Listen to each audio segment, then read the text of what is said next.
స్వామికి జ్యేష్ఠాభిషేకం జరుగుతుంది. 108 కలశాలతో మన జగన్నాథ స్వామికి అభిషేక కార్యక్రమాన్ని నిర్వహిస్తున్నారు మన స్వాములు.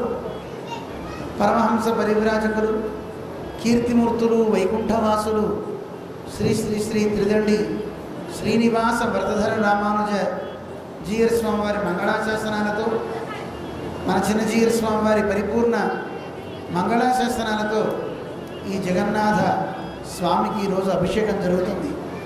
జ్యేష్ఠాభిషేకం అంటారు.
శ్రీమతే రామానుజాయ నమః. జై శ్రీమన్నారాయణ. ఈరోజు మనం జగన్నాథ స్వామి ఆలయంలో ఉన్నాము. ఇక్కడ విశేషాలు అన్నీ స్వామిని అడిగి తెలుసుకుందాము. ఇది మన శ్రీ శ్రీ శ్రీ త్రిదండి శ్రీనివాస వ్రతధర్ నారాయణ రామానుజీయర్ స్వామి ద్వారా 2002లో చిన్నజీయర్ స్వామితో దీక్ష తీసుకొని జీయర్ ఉపాధి తీసుకొని 22 years వరకు జీయర్ లాగా ఉండి ఫ్యూ డేస్ బ్యాక్ ఆయన పరంపదిచ్చారు. తర్వాత పాతకాలంలో ఆయన శ్రీనివాస జియర్ మఠంలో ఉండి సీతారాంబాగ్ జగన్నాథ్ మఠంలో 96లో ఈ మఠాధిపతి అయి ఈ జగన్నాథ స్వామి మఠంలో ఉండి ఈ వృద్ధాశ్రమం గౌసేవ శ్రీ జగన్నాథ స్వామి సంస్థానం లాగా పనిచేసుకొని శ్రీ రంగనాథ దేవాలయం చేసుకున్నారు. నారాయణ శ్రీ వ్రతదయ జియర్ స్వామి యొక్క శిష్యురాలు ఇక్కడ మనతో ఉన్నారు. వారిని కొన్ని విషయాలు అడిగి తెలుసుకుందాము. దివ్యారమణ గారితో మాట్లాడదాము. అమ్మ, ఇక్కడ మఠ విశేషాలు ఒకసారి తెలియపరుస్తారా? తప్పకుండా అమ్మ. స్వామివారు చిన్నజీవుడు స్వామివారి దగ్గర సమాశ్రయణం స్వీకరించి అలాగే సన్యాసాశ్రమం కూడా స్వీకరించి ఇక్కడ ఈ మఠాన్ని అనేకులుగా అంటే చాలామందిని శిష్యుల్ని భక్తుల్ని భక్త బృందాన్ని ఏర్పాటు చేసుకుంటూ దీన్ని చాలా విస్తరించారు. ఇలా నైమిషారణ్యం దాకా విస్తరించడము, నైమిషారణ్యంలో కూడా అనేక కార్యక్రమాలని చేపట్టడము. జియర్ స్వామివారి సంకల్పం ఏంటి అంటే ఎప్పుడూ మనము భగవత్ కైంకర్యం చేస్తూ ఉండాలి, భగవత్ కైంకర్యం చేసేవారందరినీ ఒక చోటకి సమీకరించాలి, అలాగే చేయడానికి అందరినీ ప్రోత్సహించాలి. స్త్రీ పురుష భేదం లేకుండా, వయోవృద్ధ భేదం లేకుండా ప్రతి ఒక్కరిని ప్రోత్సహించాలి అని చెప్పి స్వామివారి సంకల్పం ఉండేది. అందుకని అనేక కార్యక్రమాలు, అనేక దాన ధర్మాలు ఇలాంటివన్నీ నిర్వహిస్తూ చారిటబుల్ ట్రస్ట్ ద్వారా చాలా మంది నుంచి డొనేషన్స్ కూడా స్వీకరిస్తూ స్వామివారి దీన్ని చాలా విస్తరించారు. దీనికి చిన్నజీయ స్వామివారి అనేక మంగళాశాసనాలను ప్రతిసారి తీసుకుంటూ వారి పూర్తి గైడెన్స్ తోటి దీన్ని ముందుకు నడిపిస్తూ ఉండేవారు. స్వామివారి ఏదైనా ఒక చిన్న కార్యక్రమం చేపట్టాలి అంటే మొట్టమొదటిగా స్వామివారి యొక్క అపాయింట్మెంట్ దొరుకుతుందా లేదా అని చెప్పి చాలా ఎదురు చూస్తూ ఉండేవాళ్ళు అనమాట. స్వామివారి అపాయింట్మెంట్ దొరికింది, స్వామివారి ఎస్ అన్నారు అనేసరికి ఆయన మొహంలో చాలా ఆనందం, అద్వితీయమైన ఆనందం ఉండేది.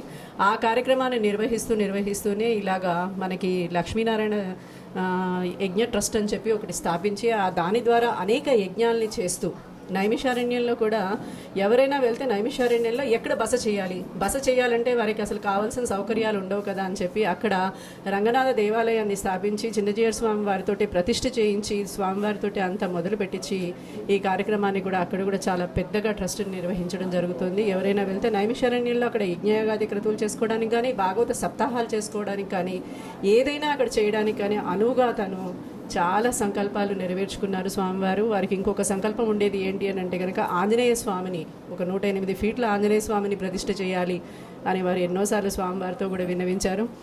అహోబిల స్వామివారితో కూడా వారు చెప్పడం జరిగింది ఈ విషయాలన్నీ. అయితే అది మాత్రం సంకల్పం స్వామివారికి నెరవేరలేదు. స్వామివారు ఈ మధ్యనే పరమపదం చెందడం అది మాకందరికీ నిజమైన లోటు. అందుకని ఆ తర్వాత ఈ మఠానికి ఉత్తరాధికారిగా 2020లో స్వామివారే అజయ్ స్వామికి అచ్యుత రామానుదాసన్ అని పేరుతోటి మహంతిగా ఘోషణ చేయడం జరిగింది, అంటే అనౌన్స్ చేయడం జరిగింది. అలా అనౌన్స్ చేసిన దాంట్లో మనకి ఇప్పుడు స్వామివారి పరంపదం చెందిన తర్వాత వారి యొక్క కార్యక్రమాలన్నీ ముందుకు తీసుకెళ్లడానికి అహోబిల జయస్వామి వారును దేవనాథ జయస్వామి వారును ముందు ఉండి ఈ కార్యక్రమాన్ని అంతా నిర్వహించి వారు కూడా వీరిని మహంతగా ఘోషణ చేసి ఇక మీదటి నుంచి సీతారాంబాగ్ మఠానికి, జగన్నాథ మఠానికి సంబంధించిన ఏ నిర్ణయాన్నైనా, ఏ కార్యక్రమాన్నైనా వీరే ముందుకు తీసుకువెళ్తారని వాళ్ళు సెలవీయడం జరిగింది. వారి పూర్తి మంగళాశాసనంతో ఈ అచ్యుత రామానుజదాసన్ కూడా ఈ మహంతి కార్యక్రమాలన్నీ చక్కగా చేపట్టి ముందుకు తీసుకెళ్తారని మనం అందరం భావిద్దాం. మనందరి సహాయ సహకారాలు దీనికి అందించాలని మనస్ఫూర్తిగా కోరుకుంటున్నాం. జై శ్రీమన్నారాయణ. శ్రీ సీతారాంబాగ్లోని జగన్నాథ స్వామి మఠానికి శ్రీ శ్రీ శ్రీ త్రిదండి అహోబిల రామానుజ జీయర్ స్వామి వారు వేయించేసి ఉన్నారు. ఇక్కడ వారి మాటల్లో శ్రీ వ్రతధర జీయర్ స్వామి వారి గురించి తెలుసుకుందాం. భగవద్బంధులారా, జగన్నాథ మఠం సీతారాంబాగ్లో ఉంది. మనం ఇప్పటిదాకా జగన్నాథ స్వామి అభిషేకాన్ని కూడా తిలకించాం. ఈ మఠం 250 సంవత్సరాల చరిత్ర కలిగింది. మన భారతదేశంలో ఎన్నో ఆలయాలు ఉన్నాయి, ఎన్నో క్షేత్రాలు ఉన్నాయి. ఒక్కొక్క క్షేత్రానికి ఒక్కొక్క వైభవం కలగడానికి ఆయా కాలాల్లో కొంతమంది మహనీయులు అక్కడికి వేయించేసి ఆ స్వామి వైభవాన్ని లోకానికి అందిస్తూ ఉంటారు. ఇక్కడ కూడా ఈ స్థానంలో కూడా మన శ్రీనివాస వ్రతధర రామానుజీయ స్వామికి పూర్వం ఒక 3 పీఠాధిపతులుగా, అంటే పరివ్రాజకులుగా ఉన్నారు. త్రిదండ సన్యాసులు అయితే కారు, కానీ వారు ఒక మహంతులే. ఎంతో గొప్ప తపస్సు చేసి ఈ క్షేత్రానికి ఆ తపశ్శక్తిని ధారపోసి ఇక్కడే జీవసమాధి అయినటువంటి పెద్దలు ఉన్నారు. వారందరి యొక్క తప ప్రభావం ఈ క్షేత్రానికి ఒక మహనీయుడిని లాక్కొచ్చింది. ఉత్తరాది నుంచి ఈ క్షేత్రంలో అడుగుపెట్టి ఈ క్షేత్రానికి ఒక దివ్యత్వాన్ని కలిగించారు పరమ పూజ్య వైకుంఠవాసులు శ్రీ శ్రీ శ్రీ త్రిదండి శ్రీనివాస వ్రతధర రామానుజ జీయర్ స్వామి వారు చాలా గొప్ప మహనీయులు. ఎప్పుడు చిద్విలాసమే, నవ్వుతూనే ఉంటారు. కోపం అనేది ఎప్పుడు వారి దగ్గర మనం చూడ స్మిత పూర్వాభిభాషి అంటారు రామచంద్రుణ్ణి. ఎవరైనా వ్యక్తులు కనపడితే ముందే పలకరించాలి. లోకంలో చాలామందికి ఎదుటివాడు పలకరించే వరకు వాడి ముఖం చూడొద్దు అనుకునే వ్యక్తులు చాలామంది ఉంటారు. కానీ ఎదుటి వ్యక్తిని పలకరించడమే కాదు, వాళ్ళకంటే ముందే నవ్వి వారితో మాట్లాడిస్తారు, వాళ్ళని పలకరిస్తారు.